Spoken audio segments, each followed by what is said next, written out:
Boa noite a todos e todas que estão nos acompanhando. Estamos começando mais um podcast da Unicecal. E a nossa convidada de hoje é a professora Gislaine Silva, mãe do Rafael e do Theo, que foram diagnosticados com autismo. Seja bem-vinda, professora. Muito obrigada. Professora, para a gente começar, a gente gostaria que você fizesse uma pequena descrição do que é o autismo, né, do que é o TEA em si. Claro. Então, claro que quando eu falo sobre isso, eu falo na condição de mãe e na condição de advogada, né? Na parte mais jurídica. Eu não tenho aquela propriedade médica, né? A propriedade dos profissionais da saúde para responder. Mas posso dizer sim, até porque nós temos aí não somente a vivência, mas também o conhecimento sobre os critérios de diagnóstico e que acabam sendo também parte do que está estabelecido na legislação. O que é o autismo? Então, o autismo, para começar, na verdade, é uma diversidade, tal qual muitas outras, mas que acaba interferindo no processamento do conhecimento, no processamento das informações. E, na verdade, é uma condição, não é uma doença, né? Na verdade, ela vem, é algo que tem um processamento neurológico diferenciado que já nasce com a pessoa, então não é adquirido, não se trata do resultado de comportamentos e também resultado de criação, educação, né, como muito antigamente já se falava. Então, o autismo, na verdade, ele é uma condição que se baseia em 2 critérios de diagnóstico. Então, seria o primeiro critério, um prejuízo na comunicação, e na comunicação, seja verbal ou não, e nas interações sociais. E o outro critério, que diz respeito a alguns comportamentos fixos, comportamentos restritos, interesses fixos, né, muitas vezes representado por hiperfocos, né, ou até pela resistência na mudança de rotina e de padrões. E aí a gente percebe que, na verdade, muitas pessoas que estão dentro do espectro, elas possuem outras características, mas, na verdade, para que elas possam ser consideradas como tais, elas precisam, sim, enquadrar nessas questões.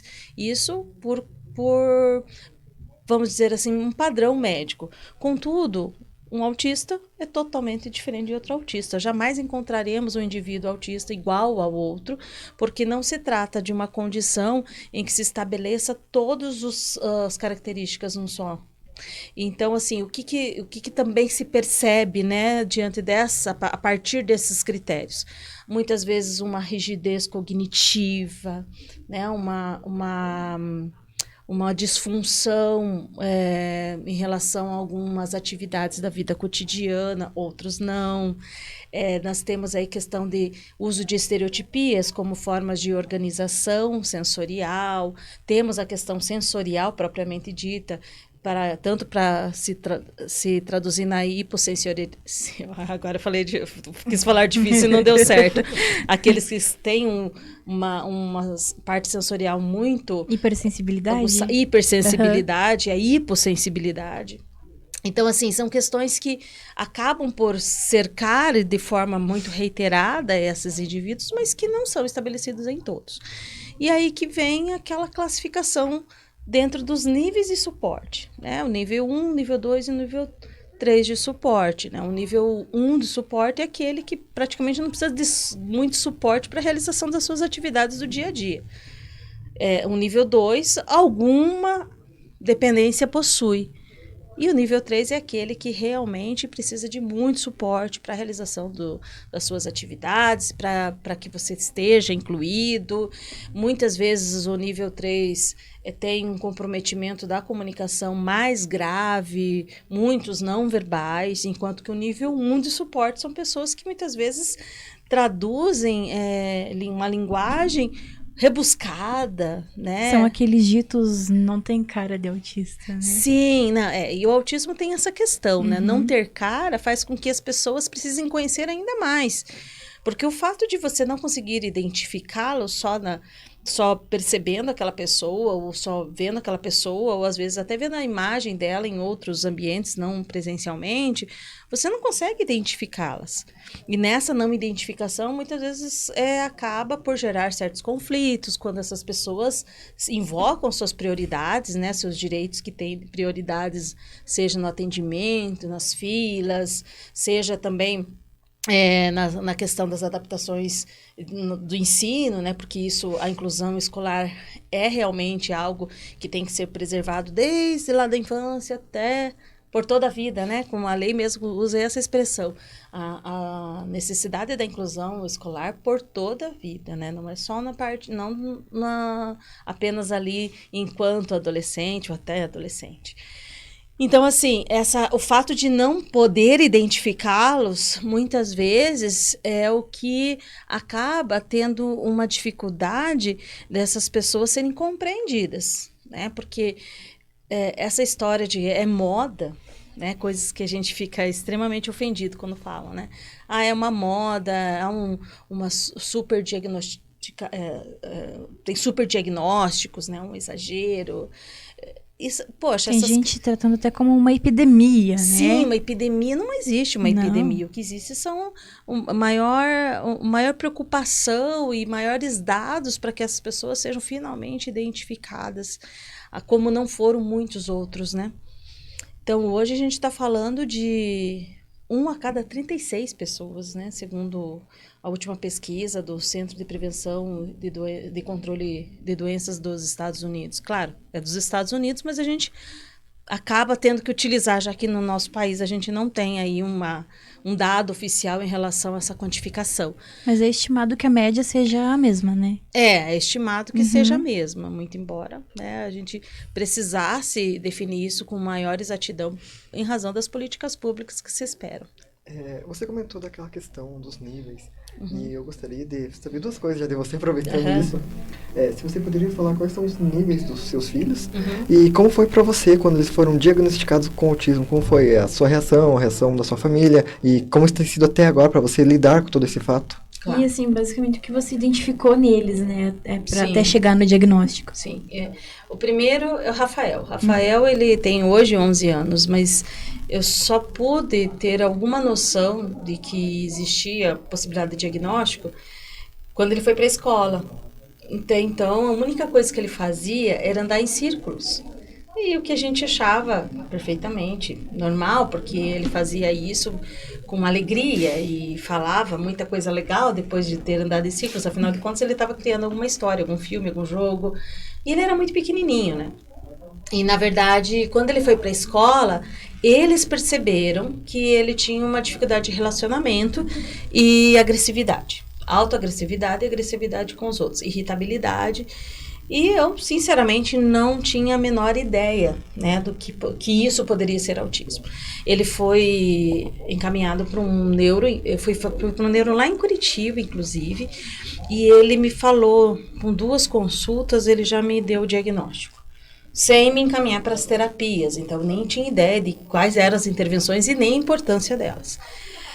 Enfim, o diagnóstico me assustou um pouco, porque ele ainda mencionou sobre a síndrome de Asperger, que eu só tinha ouvido falar uma vez na vida, e depois eu descobri que essa pessoa a quem se atribuía a síndrome de Asperger, na verdade, não era um Asperger, ele era uma criança, provavelmente nível 3 de suporte, mas depois também eu descobri muitas pessoas que falavam da síndrome de Asperger como uma forma de amenizar e não assustar a quem eles iam conviver. Professor, só para fazer um adendo rapidinho, Sim. Você poderia falar o que é essa síndrome para o pessoal Síndrome entender? de Asperger, até 2013, ela era tratada separadamente do autismo, mas ela hoje é inserida no autismo também.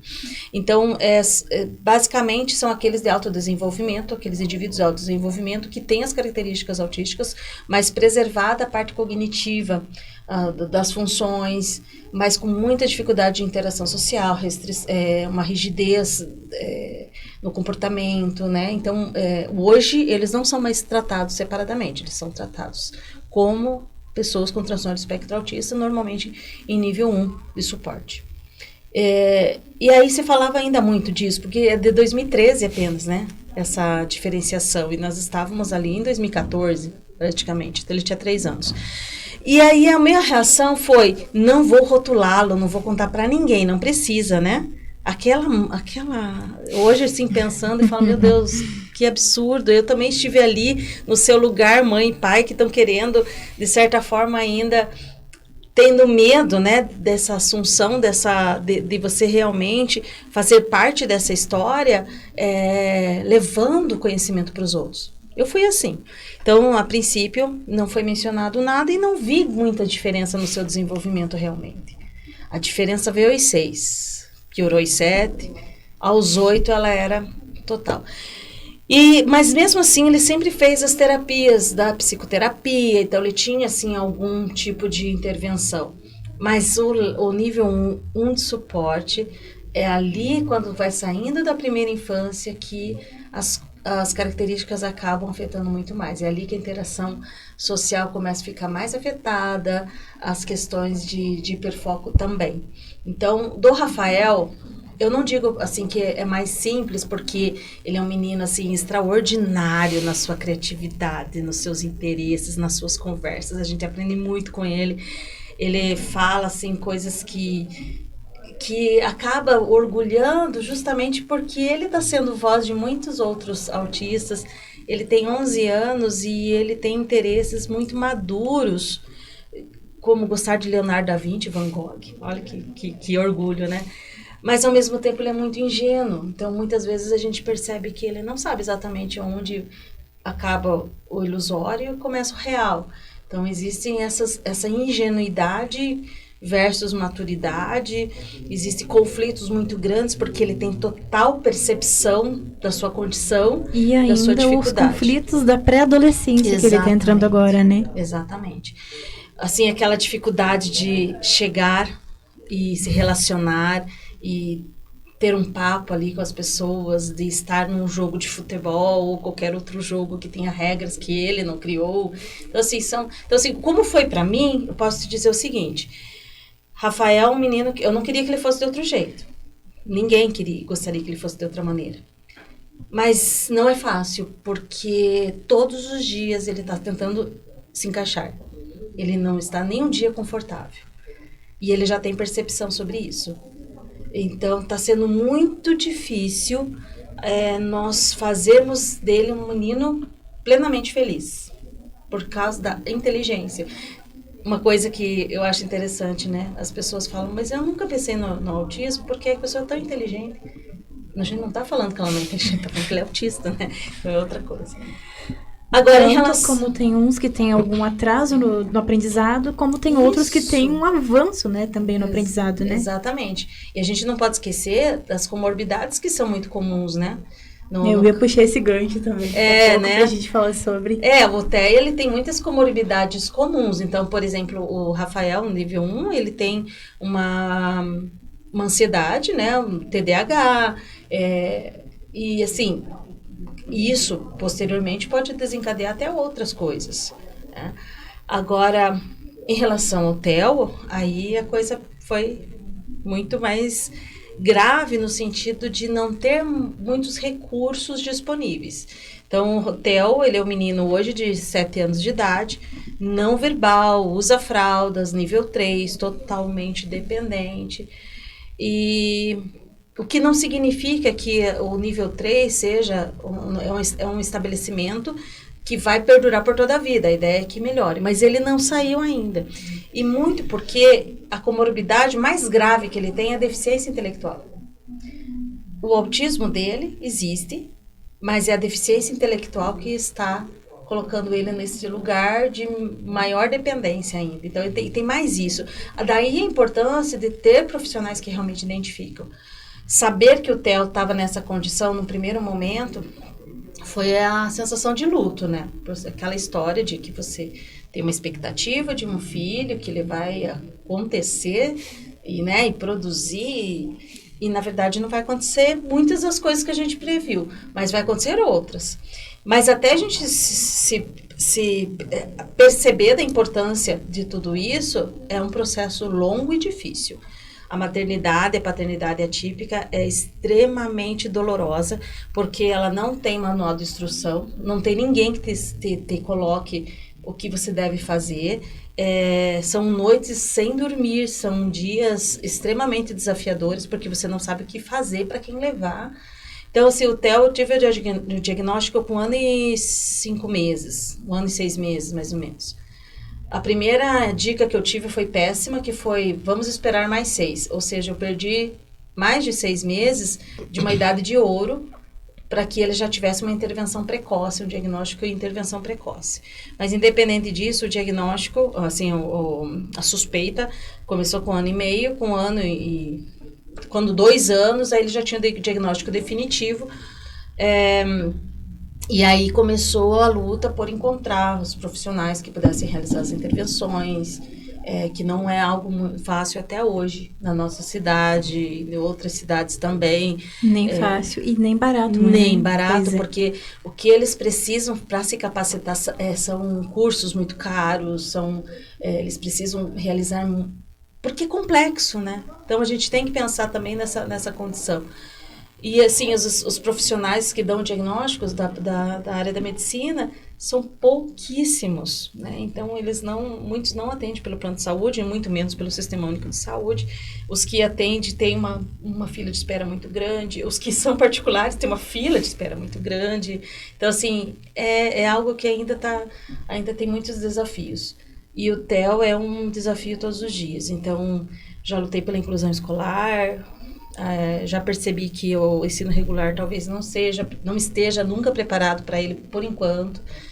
Estou tentando as escolas especializadas e, assim, é uma luta todos os dias. Até porque ele também tinha comorbidade de epilepsia, né? Então, isso é assim, doloroso. E, professor, aproveitando um pouquinho que você puxou essa questão, que está nessa luta para conseguir, você em algum momento já passou por alguma situação em que alguém falou alguma coisa ou deu um olhar diferente para você e seus filhos que te incomodou ou ainda incomoda hoje? Eu fui uma pessoa que teve poucos episódios, sabia? Mas olha que eu sou uma pessoa, assim, abençoada, porque os relatos são de muitas situações, assim, extremamente discriminatórias. O que eu já tive, né? Olhares reprovando estacionar em vagas para deficientes, porque eles não têm cara e não são pessoas com deficiência, né? Então, como se eu estivesse me aproveitando, tipo um birutinha, né, no ouvido, depois que ele passa. Aqui não estamos preparados para ele, na escola. Coisas assim, né? Assim como fila prioritária, pedir para eu me retirar, eu ter que mostrar, mas eu acho que isso é até plausível, né? Eu acho que não houve nenhum tipo de ofensa.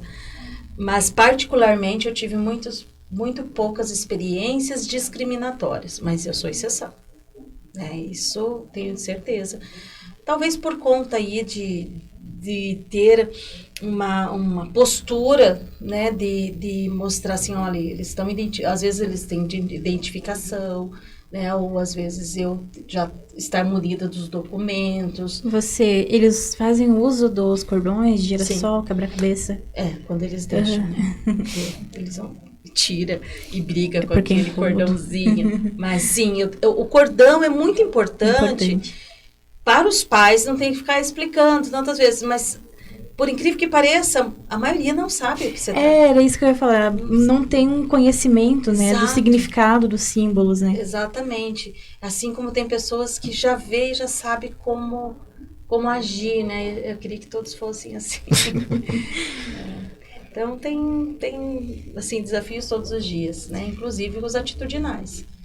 Mas, assim, hoje, no sentido de barreira atitudinal, que é uma expressão utilizada pela lei, eu acho que a maior dificuldade está na inclusão escolar, ainda. No mercado de trabalho também, mas, né, começando lá pela capacitação primeira, o trabalho das potencialidades. E não é assim, os profissionais não querem, a escola não quer. É que não existe uma política séria de capacitação e qualificação na quantidade necessária. Há disponibilidade de profissionais, sim, profissionais que estão sérios, comprometidos, mas eles se veem muitas vezes sozinhos. Porque eles não têm, assim, de uma forma protocolar, a preparação para estar naquela condição. né? Então a gente ainda tá engatinhando. Entendo. Tipo, a maior dificuldade de vocês hoje é conseguir uma escola do que colocar no mercado de trabalho ou como que é essa questão? Tanta questão. Eu vou te falar, são 3 então, vamos lá. Sim, a exclusão escolar efetiva, sim, a inclusão no mercado de trabalho, mas também a parte de intervenção terapêutica. É carente demais. Falando do diagnóstico e tratamento precoce agora. Diagnóstico e tratamento precoce tanto é previsto como direito na Lei Brasileira de Inclusão, que é para todas as pessoas com deficiência, como na Lei 12.764, 2012, que é a específica para autismo. E por que ela é tão importante? Por que ela foi reconhecida a ponto de estar inserida na legislação? Porque se reconhece a neuroplasticidade da primeira infância. São as janelas da oportunidade que eles chamam, né? Então a gente precisa pensar que é o melhor momento de intervenção para que se tenha melhores resultados. Claro que depois há neuroplasticidade, claro que depois as intervenções ainda são importantes, mas é ali que ela pode fazer toda a diferença. E no Brasil a gente ainda tem diagnósticos muito tardios. Começa pelo fato de que os profissionais de saúde que atendem as crianças na atenção primária ou que atendem as crianças na primeira infância, muitas vezes não conhecem do autismo. Acho que isso não poderia mais estar acontecendo. Né? Eu lembro assim que eu fazia as consultas e falava, mas será que... Né? Não. E a sensação da mãe de estar parecendo ridicularizada quando começa a invocar mais atenção para esse tipo de coisa, como se ela quisesse estar numa condição de mãe de criança que precisaria de uma atenção especial. Até esqueci o que eu estava respondendo. É a questão da colocação deles, se é mais difícil escola. As três colocações. Isso. Então, no que diz respeito às intervenções, é aí que se insere essa problemática do diagnóstico e intervenção precoce. Porque por mais que a pessoa tenha o diagnóstico, enfim, conseguiu o diagnóstico, ela não tem tratamento. Porque a gente não encontra na quantidade necessária, porque principalmente para os nível 3 e 2, a intensidade é muito importante. Uma criança com nível 3 ou 2, que vai uma vez por semana numa sessão de 40 minutos, é melhor nem sair de casa, porque daí ela pode sofrer um acidente ainda. Então é melhor ficar em casa. Realmente não resulta em nada. E muitas vezes a gente percebe os pais querendo fazer o melhor que podem e tendo que se contentar com aquela 1 ou 2 sessões semanais, porque não vão resolver absolutamente nada. E por que isso? Porque muitas vezes não se conhece dessa importância e não se tem profissionais suficientes, seja em clínica particular, clínica credenciada com plano de saúde, com convênios, ou mesmo nas totalmente particulares. Nós temos filas de espera em todas elas. E muita dessa dificuldade tem mais uma questão. Talvez uma questão, posso até dizer ética, de se dizer especialistas em determinadas abordagens necessárias e mais dentro das evidências mais importantes para desenvolvimento global das pessoas com transtorno espectro autista e que não tem, na verdade. Ou tem em menor quantidade, ou não se aplica os protocolos básicos. Vamos falar do ABA, que é uma ciência que realmente invoca, baseada em evidências, obviamente, mas que invoca uma necessidade de intervenção frequente, intensa e ininterrupta. E muitas vezes a gente percebe profissionais que não aplicam protocolos, que devem incluir registros, para que todos os outros profissionais, inclusive os médicos daqui do Brasil e fora do Brasil, pudessem reconhecer o que está sendo realizado, com um planejamento de ensino, né? Quais são as estratégias, quais são os objetivos e quais são as estratégias para conseguir isso, e um relatório do que aconteceu num período, por exemplo, de 3 meses. Então, começa assim, num padrão básico de registro, que não é feito. E não só isso, outras coisas acabam também interferindo na qualidade dessas intervenções. Pode falar. Então, a gente está aproveitando aqui o nosso tema, né? o mês da conscientização, queria que você falasse um pouquinho pra gente sobre o porquê o mês de abril foi escolhido para ser o mês da conscientização, especificamente o dia 2 de abril. Na verdade, foi uma data escolhida pela ONU para que fosse disseminado no mundo inteiro o Dia Mundial da Conscientização do Autismo, justamente para que se levasse a informação, né? Mais informação e menos preconceito. Aí também servindo como talvez um pressuposto lá da Agenda 2030, para que se trabalhe mais as potencialidades, se dê mais espaços, empoderamento, principalmente, né, para que esses profissionais possam efetivamente ter uma inclusão efetiva, né, da sua produtividade, sua potencialidade, poder ser aproveitada por todos nós. Professora, você comentou a questão da lei. Hoje existem muitas leis para as pessoas diagnosticadas com autismo, ou ainda no Brasil isso é uma questão muito escassa de lei, com poucas leis abordando o tema? Tem legislação. O que a gente aplica para a pessoa com transtorno do espectro autista? Especificamente, nós temos a Lei 12.764 de 2012, que é a Lei Berenice Piana. Por que Berenice Piana? Que foi uma mãe ativista que, junto com outras famílias ativistas, conseguiram levar ao Congresso, conseguiram levar ao Poder Legislativo a ideia de uma regulamentação precisa para os autistas, inclusive com um dispositivo que deixa claro que, para todos os efeitos jurídicos, o transtorno do espectro autista é considerado uma deficiência. Sendo assim, nós temos a Lei Brasileira de Inclusão, que é a 13.146 de 2015, que regula os direitos das pessoas com deficiência e inclui, obviamente, as pessoas com transtorno de espectro autista. Nós temos também a Convenção Internacional dos Direitos da Pessoa com Deficiência, que no nosso ordenamento jurídico, ela foi absorvida como emenda constitucional. Então, a Convenção Internacional, ela tem hierarquia constitucional dentro do nosso ordenamento, não pode nem ter outra norma que possa contrariá-la. E dentre outras leis que tem aí já outros direitos que garantem alguns tipos de acesso e alguns tipos de tratamento diferenciado para igualá-los, né, dentro da participação da sociedade.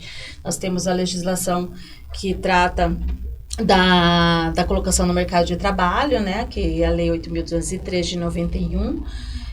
Tem também outras legislações que punem as escolas e o gestor pela negativa de matrícula, pela cobrança indevida de acompanhantes especializados, que punem formas de tentar com que esse aluno não permaneça. Então, nós temos legislações esparsas tratando disso. A prioridade também de atendimento tem outras legislações esparsas. Então, sim, especificamente para autismo, 12.764, 2012. E todas as outras que falarem de pessoas com deficiência, aí já incluindo isenção na compra de carro zero, isenção de IPVA, redução de carga horária dos pais ou da própria pessoa, se necessário for, quando for servidor público, que fique bem claro, infelizmente no privado isso não existe. Então, todas essas outras legislações se aplicam às pessoas com transtorno de espectro autista ainda. Então, no que diz respeito à legislação, há um amparo. O que a gente precisa mesmo são as efetividades e políticas públicas que coloquem em prática esses direitos assegurados. Entendo, uma questão muito ainda a ser trabalhada, né? Sim, com certeza. Chegou uma pergunta para nós no Facebook, do pessoal que está acompanhando a live, e é assim, tem uma vizinha que a filha dela, de quase 2 anos, chora o dia inteiro. Pode ser diagnosticado como autismo, ou talvez ser um sintoma do autismo?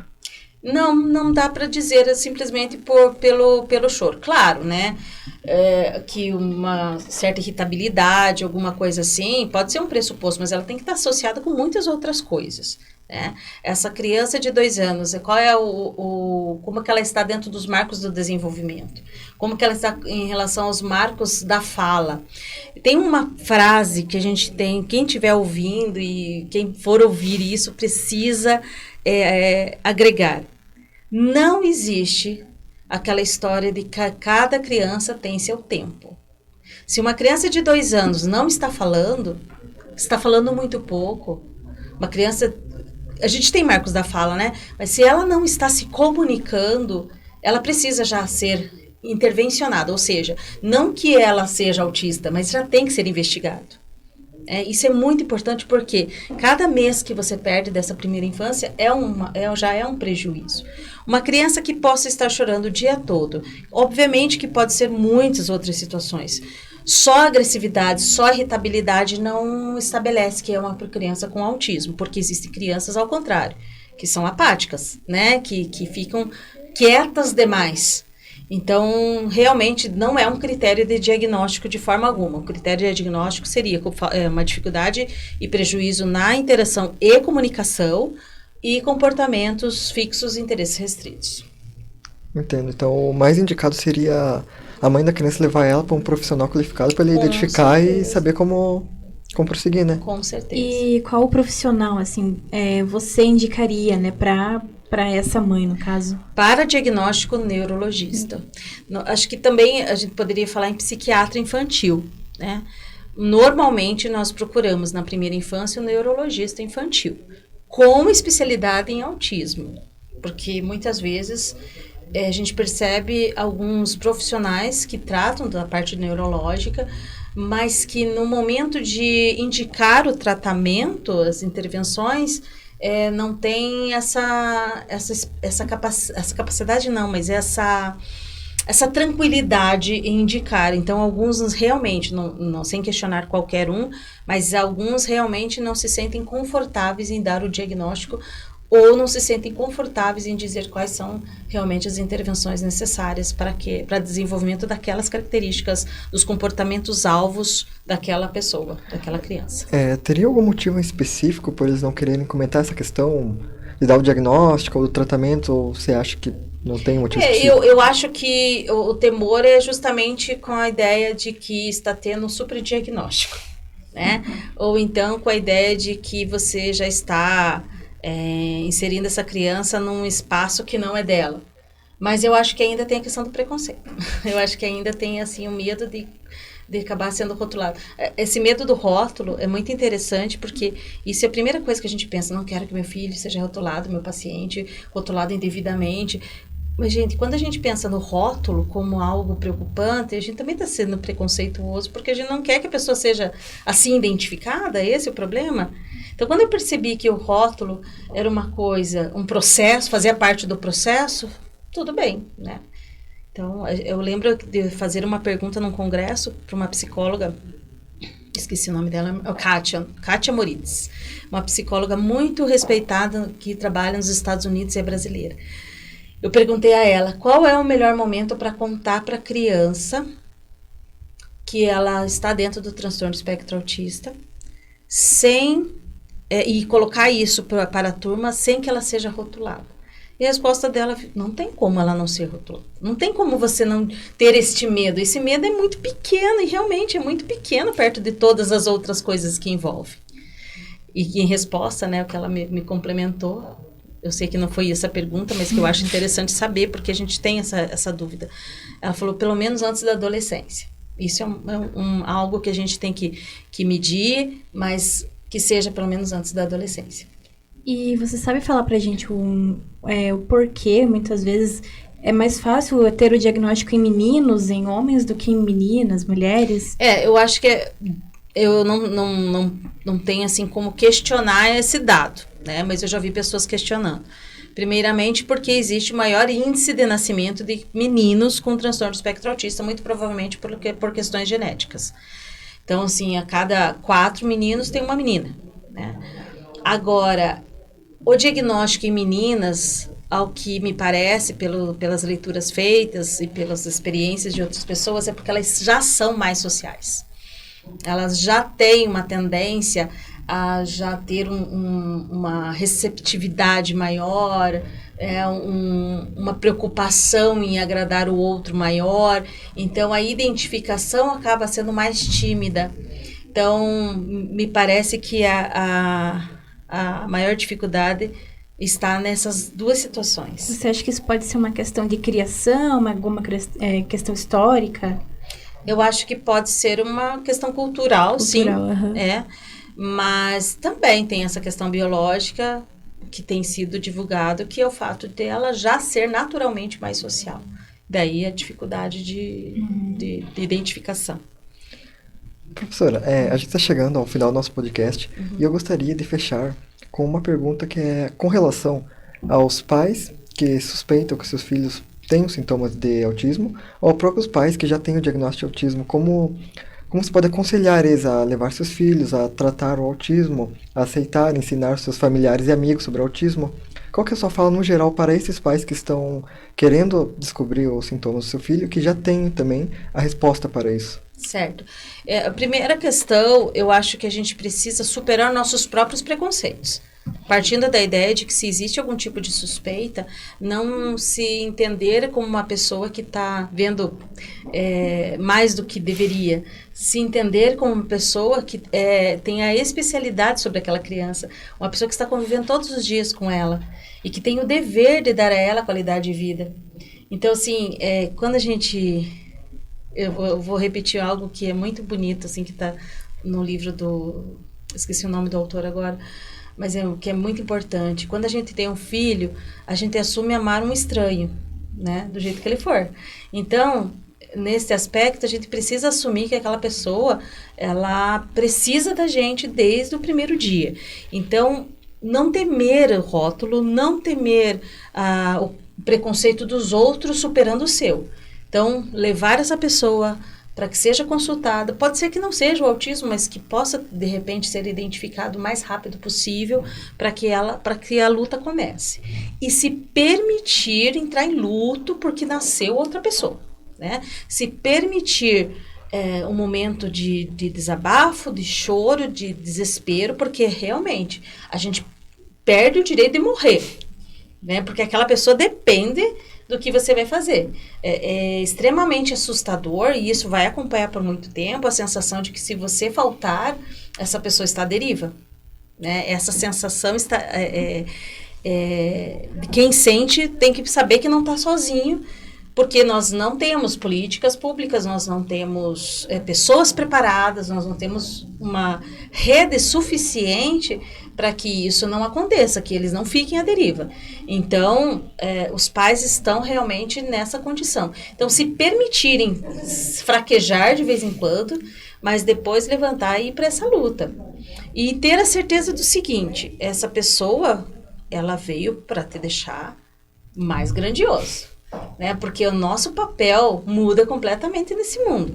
Se o nosso papel era aquele de conseguir todas aquelas conquistas profissionais que a gente almejava, ou no mínimo uma conquista só de ser feliz porque a gente conseguiu uma realização pessoal, não mais existe. Agora a nossa realização pessoal, a felicidade é daquele e nas melhores condições possíveis, e nosso papel é de disseminador, de ensinar o que essas pessoas ensinam pra gente, porque eles têm muita coisa que eles ensinam, né? Desde a pureza, da ingenuidade, da genuinidade, da autenticidade. Então, assim, são coisas espetaculares que eles estão aí para nos melhorar. Entendo, e eu gostaria de agradecer a sua presença hoje com a gente. Sei que sua agenda veio apertar, então você tirou um tempo a vir aqui conversar com a gente, explicar um pouquinho mais sobre o autismo para todas as pessoas que estão nos assistindo, que vão assistir depois. Então, em meu nome e da CK, eu gostaria muito de agradecer a sua presença. Imagina, o prazer é todo meu. Muito obrigada por abrir, né, a sua vida pessoal particular e contar aqui pra gente, falar sobre seus filhos e toda a sua trajetória. Muito obrigada mesmo. Nossa, eu que agradeço vocês por terem dado esse espaço. Nossa, muito, muito, muito honrado. E encerramos aqui o podcast da Unicecal. Uma boa noite a todos. Boa noite.